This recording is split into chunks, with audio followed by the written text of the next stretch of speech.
Stephanie Mardones here. I hope you're having a great week so far. I wanted to share with you what's going on in our 31 world this week. Take a look. 31 has extended our $1 kit-free enrollment through the end of May. So if you or someone you know would like more information, please contact me. Take a look at this Hello Happy for $31 this month.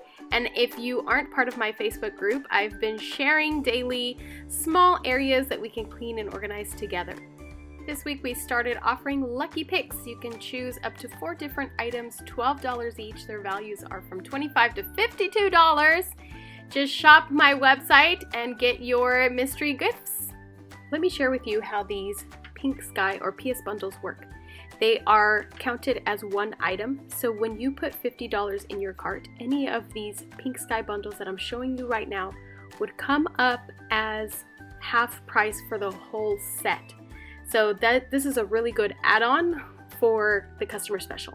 Let's talk about the tiny utility tote for a minute. This is one of our smallest new products that came out this catalog. Here is an example for the size. If you know the all-in organizer, my kids use the all-in organizer for church. It's just a little bit shorter in size. Here it is again next to a tissue box. It has the same wire frame as the large utility tote. It's just kind of like they shrunk it into something smaller. Here you can see some crafting vinyl. It's about the length of a vinyl, but isn't this a great idea for a road trip bag to put next to the kids with their snacks? You can use it on the go or at home to organize some of the smaller things you have around the house. Isn't it just so cute? What would you use yours for?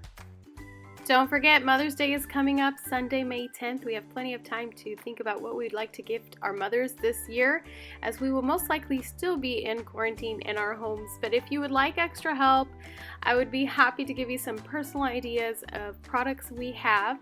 And I'll also be sharing some DIYs you can do with your kids or on your own from home in my Facebook group. I hope you found that helpful. I'm always up to trying new things, so please give me your feedback on what you thought about this video, and I'll share another new one next week. Have a great week.